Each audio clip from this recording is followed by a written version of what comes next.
Alhamdulillah,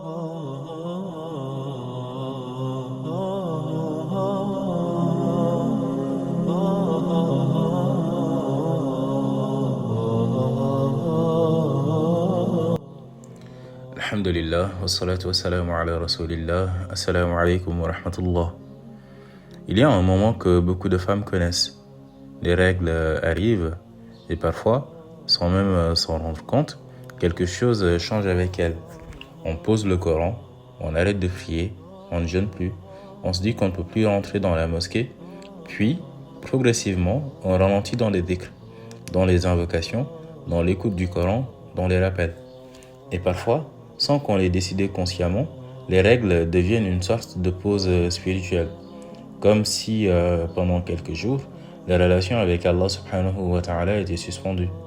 Mais est-ce vraiment cela que les règles signifient? Non. Les règles empêchent certaines adorations précises, mais elles ne mettent jamais la femme hors service, spirituellement. Et c'est justement là qu'il faut comprendre une chose fondamentale. Il y a une différence entre être empêché d'accomplir certains actes et être éloigné d'Allah subhanahu wa ta'ala.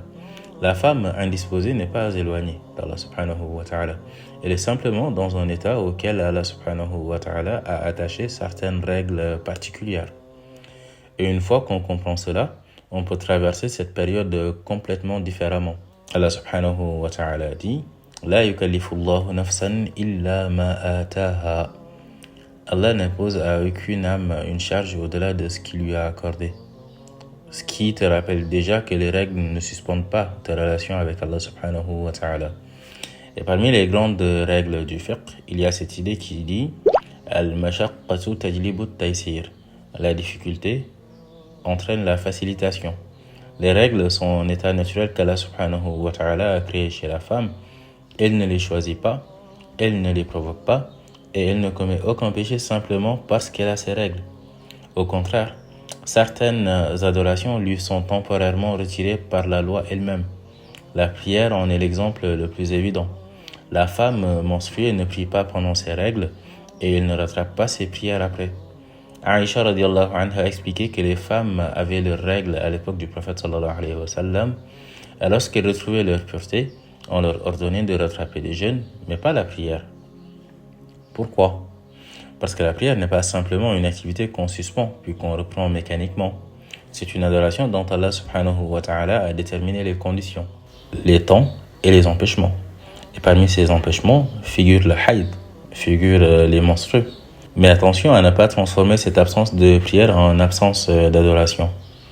Tu ne pries pas, mais tu peux invoquer Allah subhanahu wa ta'ala. Tu ne jeûnes pas, mais tu peux faire des dhikrs.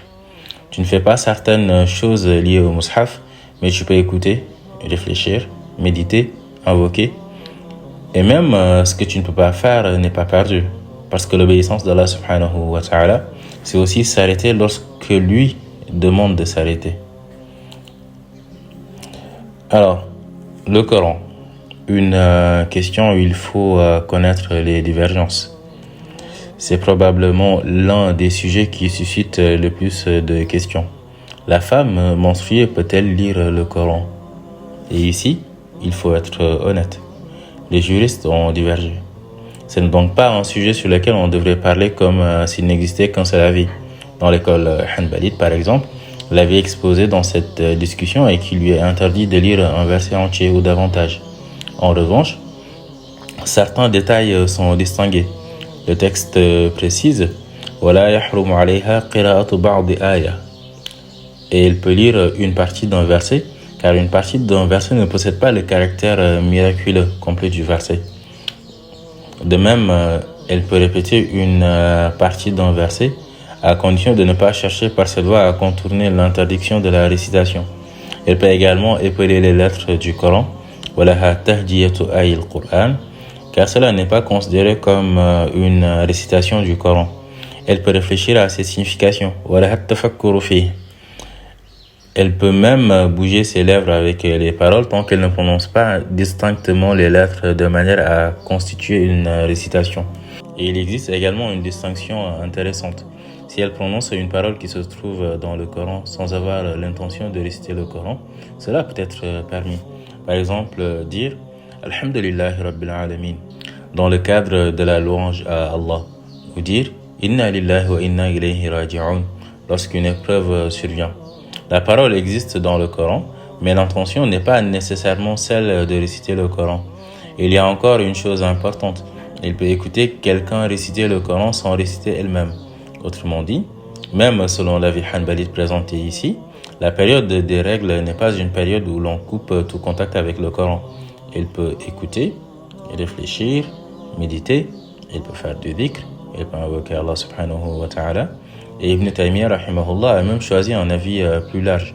Selon lui, il est permis à la femme menstruée de réciter le Coran lorsqu'elle craint de l'oublier, ce qui est aussi l'avis des Malikites. Et il formule un principe juridique, Ma la yatimul wajibu illa bihi fahuwa wajib. Ce sans quoi une obligation ne peut être accomplie devient lui-même obligatoire. Cela montre surtout une chose. La question n'est pas aussi simple que j'ai mes règles, donc je ne peux plus rien faire avec le Coran. Il existe une divergence juridique réelle avec des détails importants.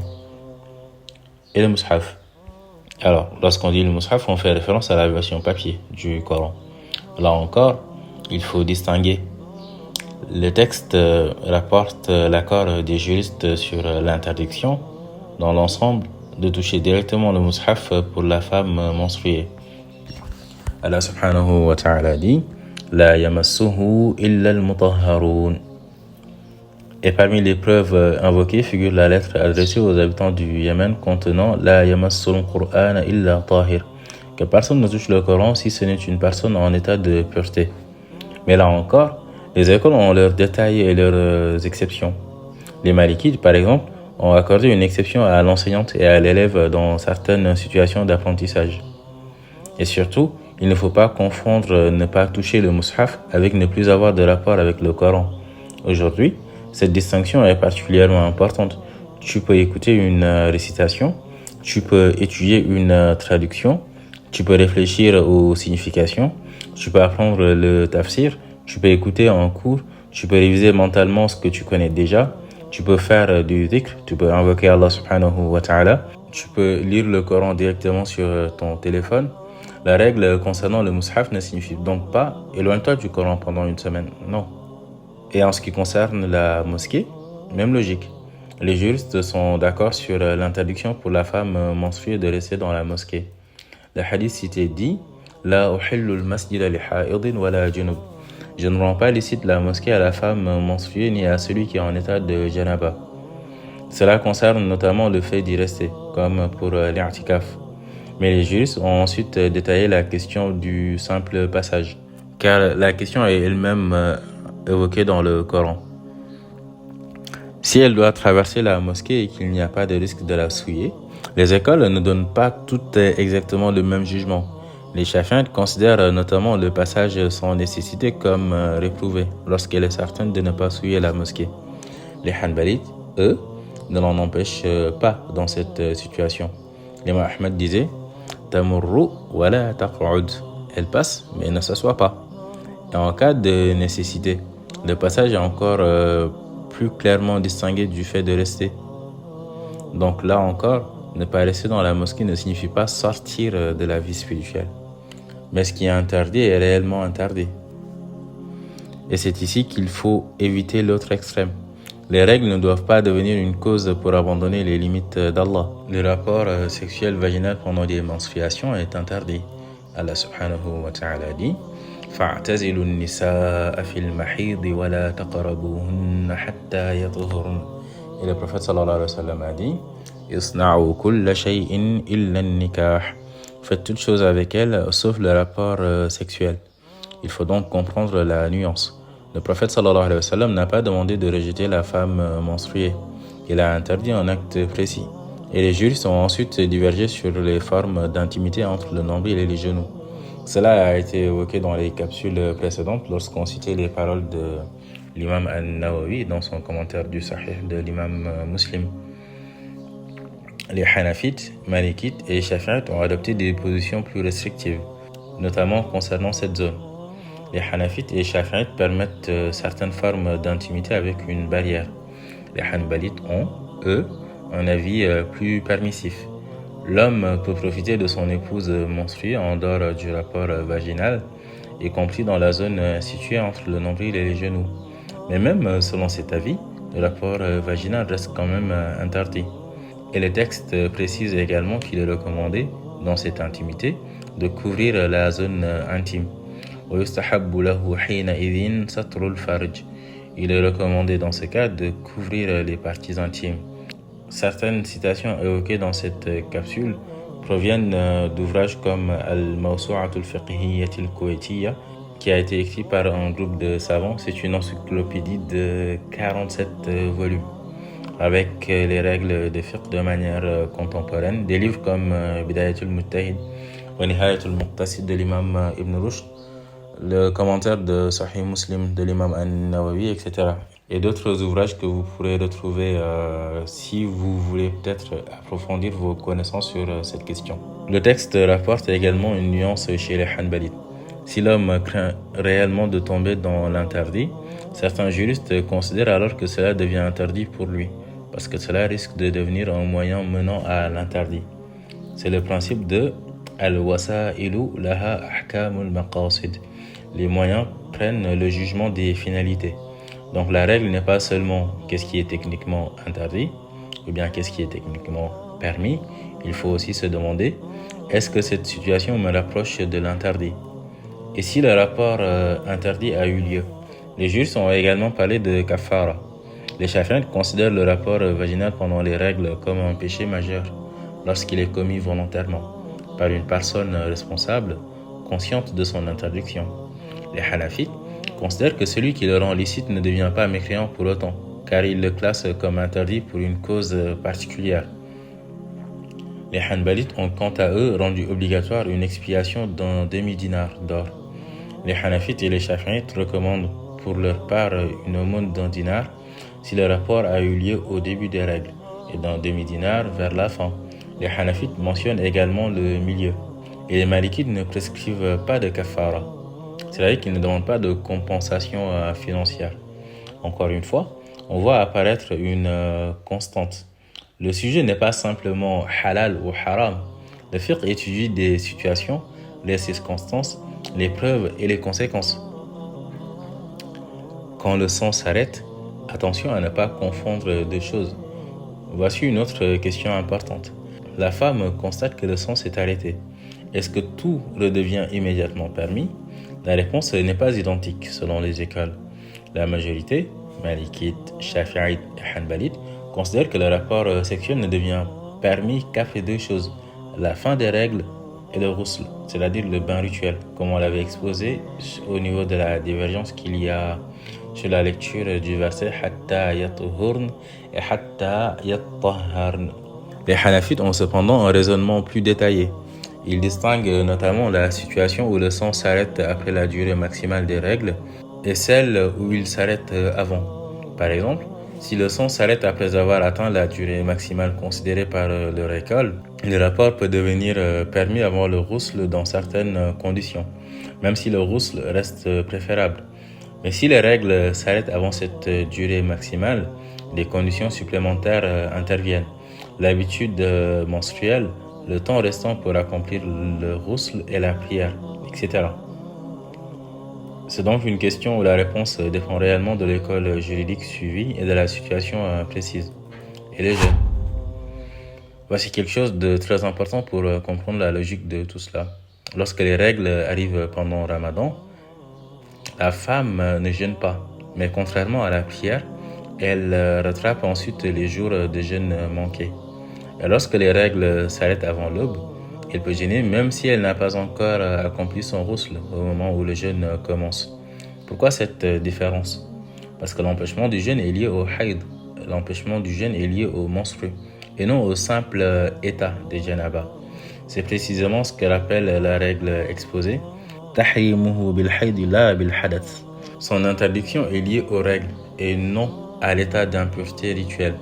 Cela nous montre encore une fois qu'il faut comprendre les règles dans leur logique propre plutôt que de les mélanger. Et le divorce pendant les règles. Le divorce pendant les règles est lui aussi un sujet très important.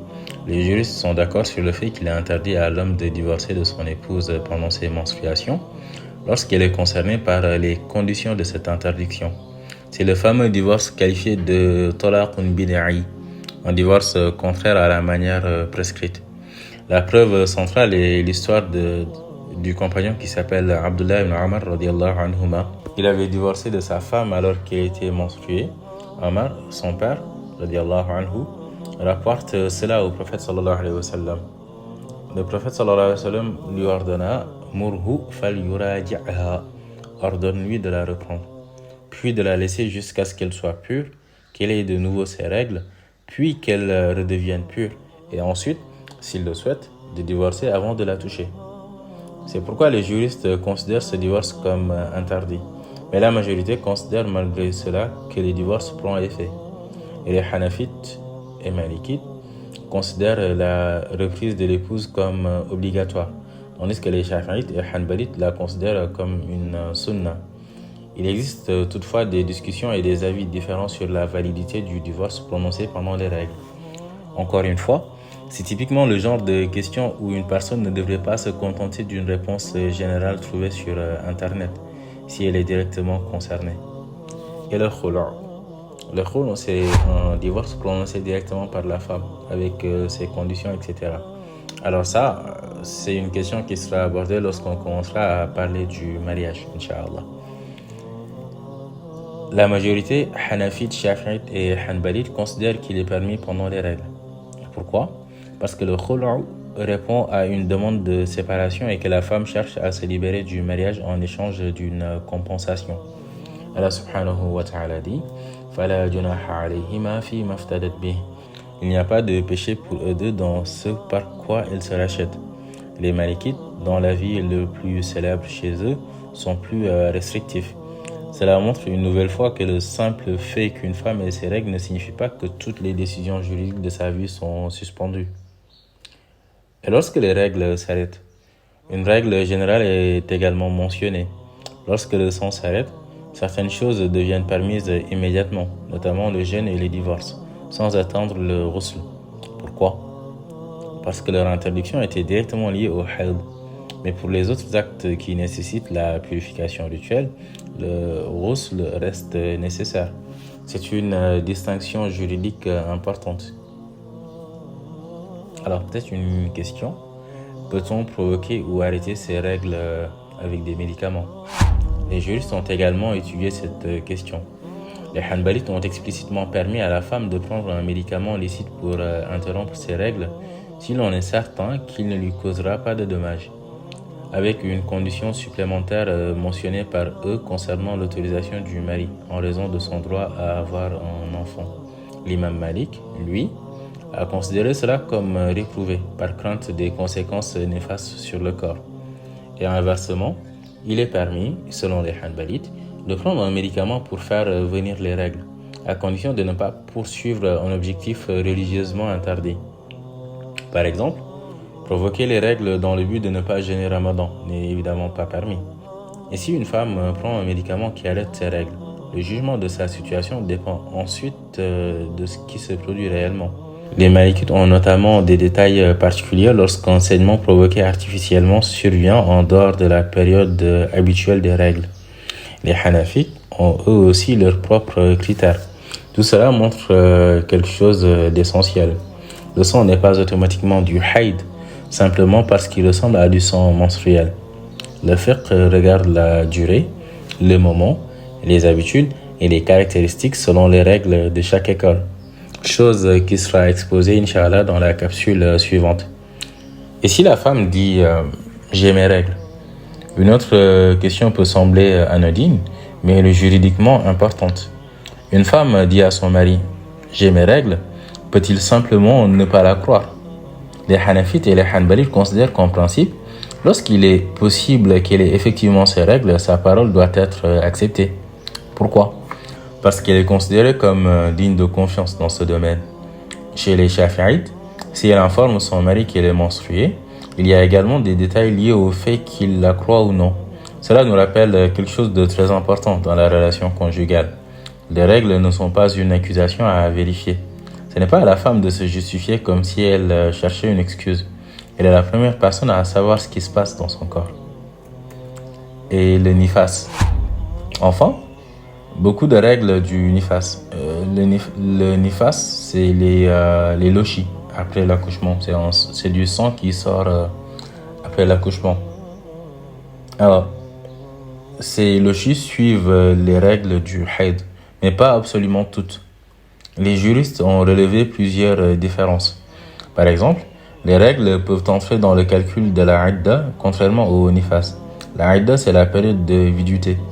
Généralement, c'est la période durant laquelle la femme ne quitte pas son domicile conjugal après son divorce, ou bien par exemple après le décès du mari.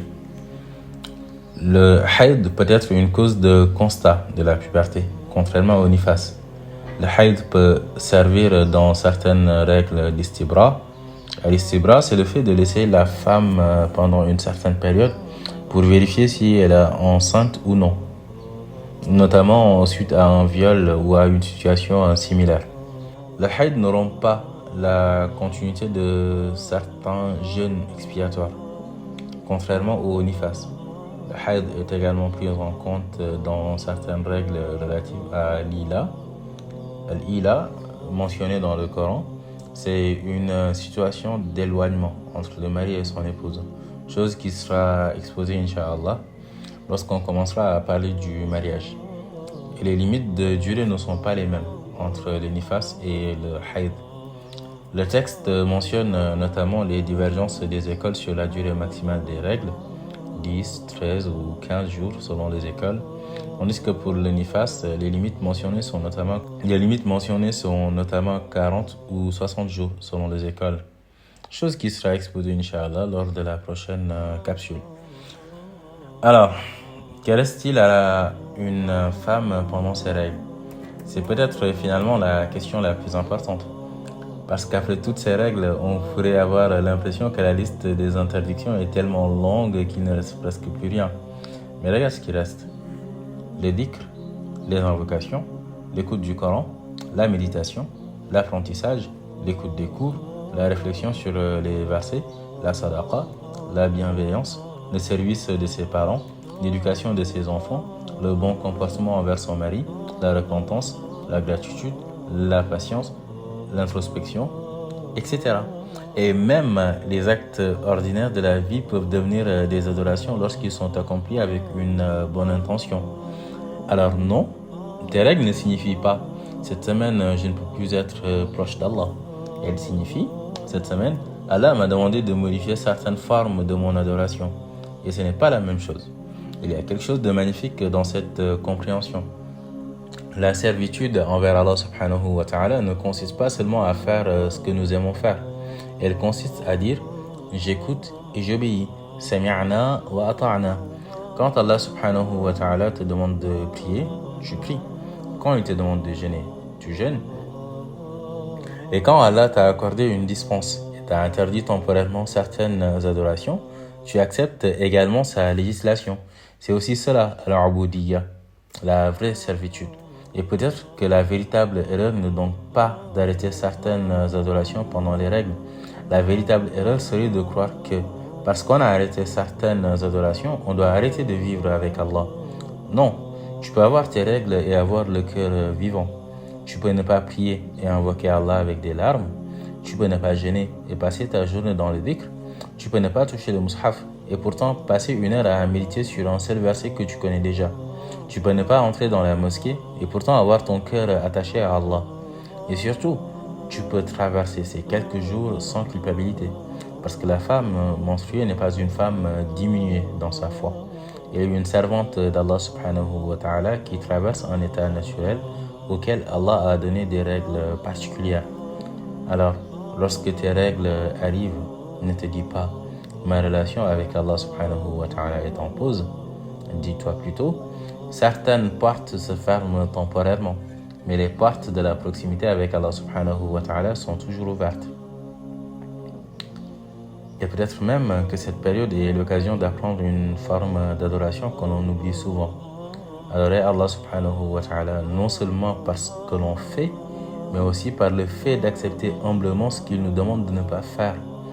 Car la servitude, ce n'est pas seulement accomplir, c'est aussi s'abstenir pour Allah subhanahu wa ta'ala. Et dans les deux cas, le cœur peut continuer à avancer. Wa sallallahu wa sallim wa barik ala nabina Muhammad. Barakallahu fikum.